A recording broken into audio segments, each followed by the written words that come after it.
అందరికీ నమస్కారం. అమ్మ మాట అమ్మాయి బాట ఛానల్కి స్వాగతం. కథ చెప్పుకుందామా? ఎలా గెలిచాడు. అశ్వరాజ్య యువరాణి మాధవికి యుద్ధ విద్యలంటే చాలా ఇష్టం. ఒక్కతే కూతురు కావడం వల్ల మహారాజు శౌర్యవర్మ ఆమెకు ఆనందయోగి అనే పండితుడి వద్ద తర్కం, గణిత శాస్త్రాలతో పాటు విడిగా కత్తి యుద్ధం, గుర్రపు స్వారీ లాంటివి కూడా నేర్పించాడు. అశ్వరాజ్య సేనాధిపతి పేరు ఇంద్రజిత్తుడు.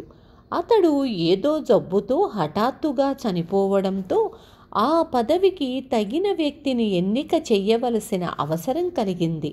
అందుకు రాజు పోటీ ఏర్పాటు చేశాడు. పోటీలో పాల్గొనేందుకు అనేక మంది వీరులు, యోధులైన యువకులు వచ్చారు. వారందరిలోనూ రవీంద్రుడు, మురారి, ఫణీంద్రుడు అనే ముగ్గురు యువకులు అమితమైన ధైర్య సాహసాలు ప్రదర్శించి ప్రేక్షకులందరి ప్రశంసలు పొందారు. వారి మధ్య కత్తి యుద్ధం పోటీ ఏర్పాటయ్యింది. ఈ పోటీలో రవీంద్రుడు మురారి చేతిలో ఓడిపోయాడు. 1 గంట విరామం తరువాత తిరిగి మురారి, ఫణీంద్రుల మధ్య కత్తి యుద్ధం పోటీ ఏర్పాటయ్యింది. ఈసారి మురారి ఫణీంద్రుడి చేత ఓడింపబడ్డాడు.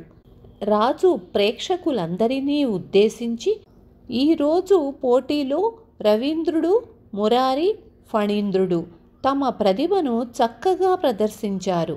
ఫణీంద్రుడు అందరినీ గెలిచాడు. అందువల్ల అని ఇంకా ఏదో చెప్పబోతున్నంతలో పక్కనే కూర్చొని ఉన్న రాకుమారి లేచి, నాన్నగారు కొంచెం ఆగండి అన్నది.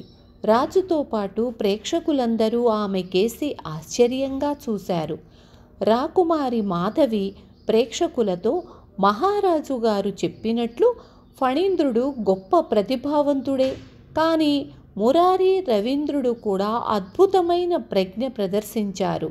అసలు సంగతేమిటంటే ఫణీంద్రుడు మురారిని గెలిచాడు, కానీ రవీంద్రుణ్ణి గెలవలేదు. అందుచేత రేపు మళ్ళీ మురారి, రవీంద్రులకు మరొక అవకాశం ఇప్పించవలసి ఉంటుంది అన్నది. రాజు తన కుమార్తె చెప్పిన దాన్ని ఆమోదించాడు. మరుసటి రోజు రవీంద్రుడు, ఫణీంద్రుల మధ్య కత్తి యుద్ధం పోటీ జరిగింది. ఫణీంద్రుడు గెలిచాడనుకున్న వాళ్ళందరికీ ఆశ్చర్యం కలిగేలా రవీంద్రుడు ఫణీంద్రుణ్ణి ఓడించాడు.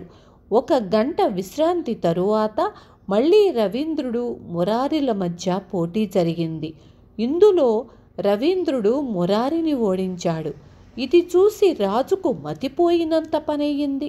ఇప్పుడేం చెయ్యడం అన్నట్లు కుమార్తె కేసి చూశాడు. నిన్నటి ఫలితాన్ని బట్టి ఈరోజు ఎన్నిక విషయం కొంత సందిగ్ధంలో పడింది. సంగతేమిటంటే ఇవాళ రవీంద్రుడు విడివిడిగా ఇద్దరినీ గెలిచాడు. అతడు అత్యంత సమర్థుడని తెలుస్తూనే ఉంది. అయినా రేపు మరొకసారి ప్రత్యర్థులకు అవకాశం ఇవ్వటం మంచిది. ఆ పోటీలో గెలుపోటములను బట్టి సేనాధిపతి ఎన్నిక దృఢపరచవచ్చు అన్నది మాధవి. 3వ రోజు మళ్ళీ పోటీ ప్రారంభమైంది. మొదట ఫణీంద్ర, మురారుల మధ్య పోటీ జరిగింది. ఫణీంద్రుడు ఓడిపోయాడు. 1 గంట విశ్రాంతి తరువాత మురారి, రవీంద్రుల మధ్య పోటీ ప్రారంభమయ్యింది. ఇందులో మురారి ఓడిపోయాడు. రాజు వెంటనే రవీంద్రుణ్ణి సేనాధిపతిగా ఎన్నిక చేసినట్లు ప్రకటించాడు. అందరూ హర్షధ్వానాలు చేశారు. ఆ సాయంకాలం రాజు కుమార్తెతో, 3 రోజుల క్రితం కత్తి యుద్ధం పోటీ ముగియగానే ఫణీంద్రుణ్ణి సేనాధిపతిగా ప్రకటిద్దామనుకున్నాను, కానీ నువ్వు ఈ పోటీని మరి 2 రోజులు పొడిగించావు.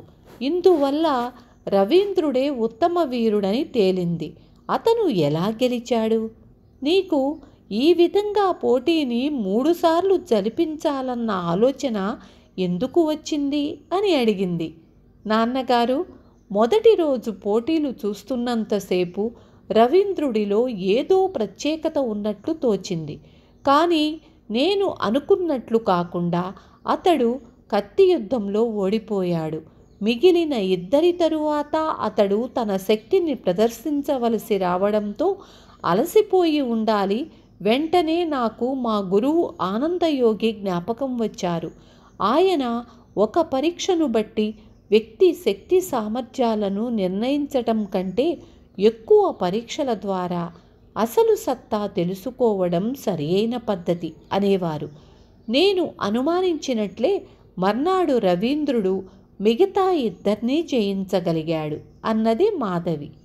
అత్యంత ముఖ్యమైన సేనాధిపతి ఎన్నిక విషయంలో తన కుమార్తె కనబరిచిన వివేకం చూసి రాజు చాలా సంతోషించాడు.